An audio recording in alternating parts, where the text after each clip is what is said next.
Okay guys, so today we are going to start a new function. We're going to look at radicals. Before we can really get into looking at the function, we have to make sure we fully understand the operation. So you guys know what the operation of a square root means, okay? And you know that this value in here, this expression, is called a radicand. This symbol is called a radical. When there's no, the index usually is in here. So you've seen cubed roots before. So it's understood to be a 2. So you will not see anything written there. So it is a square root. And so what often happens, and we've used this a lot as it is already with our square root when we did solving quadratics, you have the principal, you have the negative, and then you have both. And remember, if you introduce it, you always have to consider both. So let's just take a look at a number here. So if we were looking at these, this one is asking you for the positive root of 16, square root of 16. So rad 16 would be equal to 4. The negative, or the opposite of the square root of 16 would be negative 4. And then in this case, they want both the positive and negative square roots of 16, which are both positive and negative 4. And you know that this is a special case. This is a perfect square. Now we know the square function because we know quadratics. So anytime you want to see a quick list of perfect squares, you just need to go into your calculator and go to your table, and all output in here will be perfect squares. So you see 1, 4, 9, 16, 25, 36, 49, etc. And you can continue to move up or down from there. With your calculator, you can also go into your main window. You already know this. Just kind of remind you in case you have forgotten. And you could put in a root and you'll be given an answer. Now the calculator will give you the principal root. So you want to be mindful of that when you're doing your work. The other thing I want to mention to you too, if you're not sure if a number is a perfect square, so let's say I give you the number 322 and you're like, I'm not sure if that's a perfect square. If you press the, set it up to take the square root of it and you end up with an ongoing decimal without repetition, you know it's irrational, okay? So we're gonna take that little nugget of information and hope that you remember your basic perfect squares. And we're going to come right on over here and we're going to look at how to rewrite this expression of rad 160. So the focus of today's lesson is going to be to simplify radicals. And the way we do it is really quite simple. What you're going to look for are factors of 160. And we want one of them to be the largest perfect square. Okay? So we're going to kind of split this up into 2 radicals. And you might also see it done like this on other teaching videos as well. This is usually the way I do it, but you'll see it done both ways. So 16 is a perfect square. So we're going to put the perfect square factor first. And we know 16 times 10 is 160. Now remember, each time you write a line in math, it has to equate to the one before. So this is your perfect square. Now, when you multiply square roots, they can be separated like this. I really like to work this way, but you'll see it both. I like to underline the perfect square. I want students to understand that's the one I can do by hand. That's the one that's not going to give me an irrational answer because 16 square root of 16 is 4 and 4 is a rational number. So what I like to do is put the non-perfect square under the radical and then actually perform the square root of 16, which is 4. And this is understood to be multiplication going on between there, but you do not need that symbol there. That will be read as 4 rad 10. Now, on some programs, they'll have you break it into 2 radicals, understanding these 2 radicals up against each other are multiplication. So that would be rad 16, and this would be rad 10. And then square root of 16 is 4, and you're multiplying by 10. So either way, you're getting to the same thing. It's kind of like the same idea when you take the square root of, let's say you take the square root of 4 and 49. you're actually taking the square root of 4 and you're taking the square root of 49, which would be 2 over 7.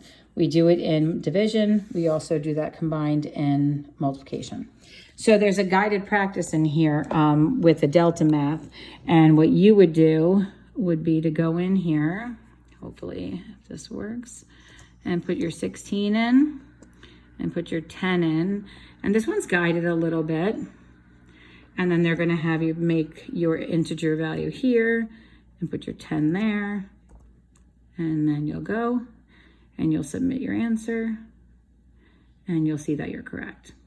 Now, I think some of you will really not need a whole lot of time with this.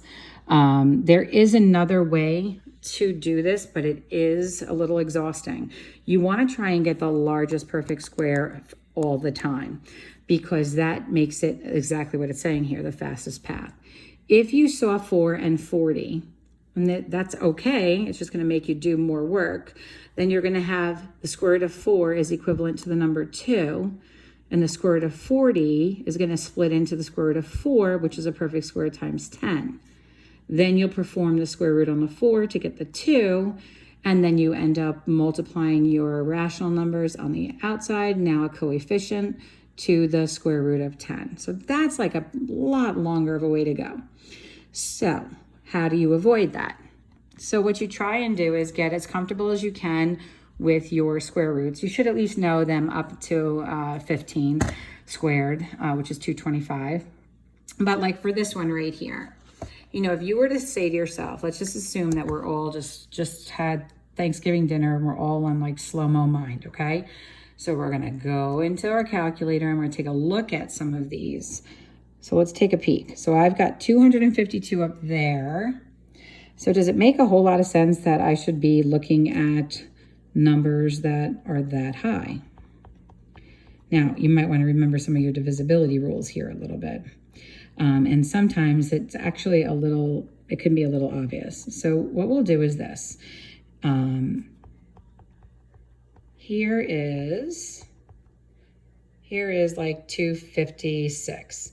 So clearly 252 is going to be an irrational number, but there is embedded in that a square root that will be of the perfect square that will give you a rational number. So what you can do is you can start trying to find the perfect squares that are factors of it. So there is another way you can do that too, if you haven't done this already when we've factored, but you can clear out this guy here, put your 252 in the calculator and put it divided by x. Now remember, what you're wanting to do here is to find any factors that are perfect squares. So let's look. We have 14 and 18, and we're looking at the integral values, right? So we're looking at that. I have 18 and 14. So if I have 18, definitely 9 is in there, right? 21 and 12. So we can start to kind of piece through this a little bit. I have 28 and 9. Let's see how we're doing. And then I have 36 and 7. So 36 and 7. Looks like 36 is probably my largest perfect square.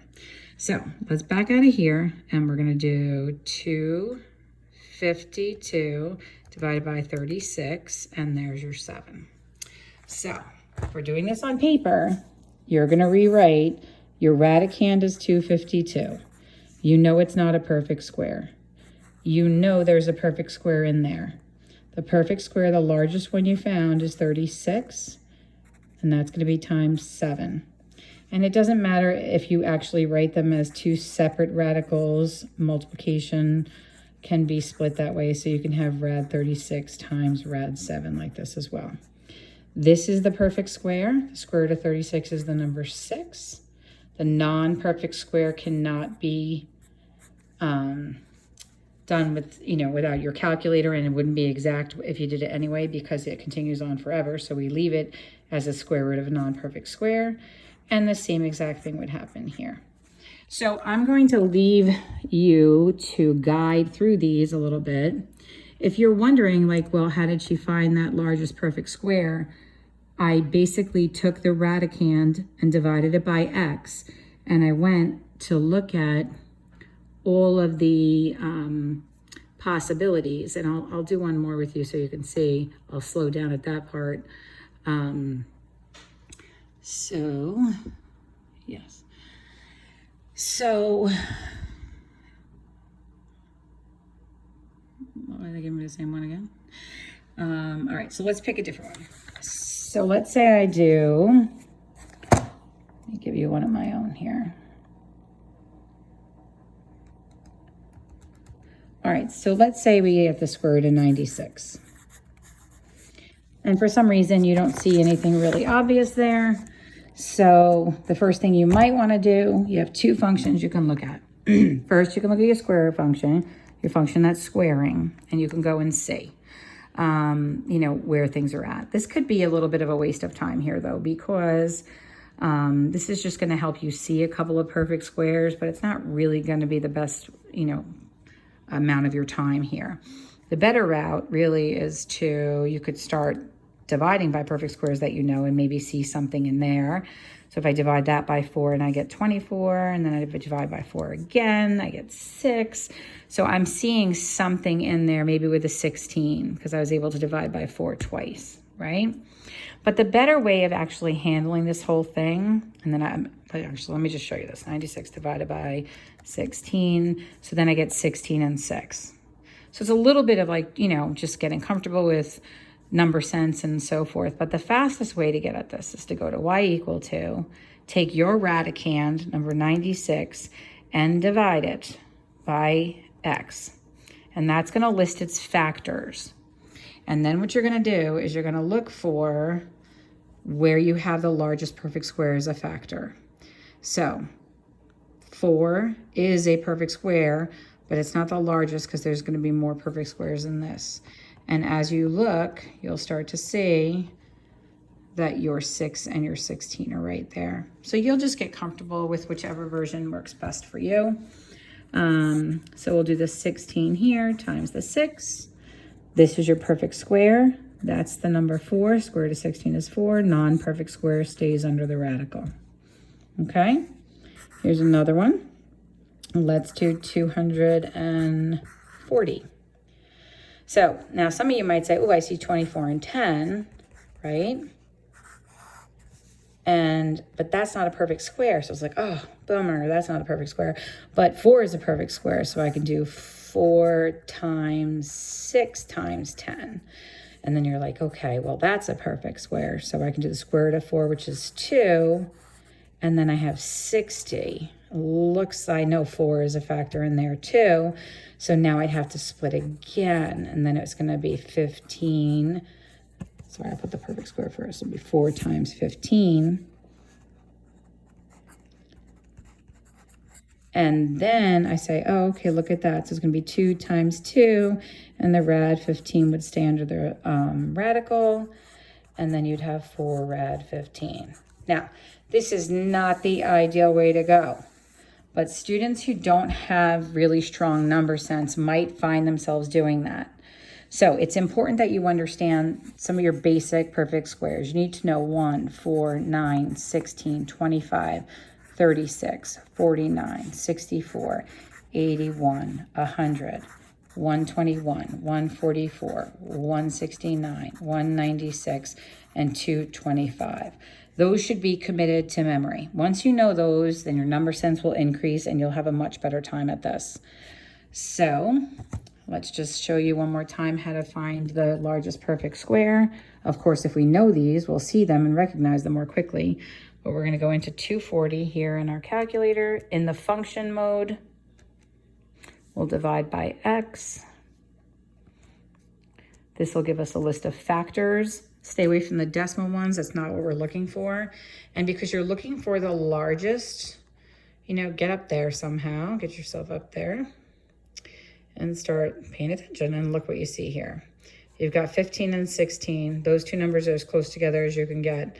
And then we're back at 20, 12, and there's perfect squares in each one. So we are sticking right here with 15 and 16. And so I would come here, I would put the perfect square first, Square root of 16 is the number 4. 4 rad 15, and we're done. Instead of all of this. Okay? Now, I do need to pull in some variable work with you at some point, but I think I'm going to just stick right here with you for a little bit. So if you have any other questions, you can email me during the day. I'll do some emailing to some people in the morning, but I'm usually on Skype by 11 o'clock if somebody wants to have me talk them through something. Okay? Enjoy.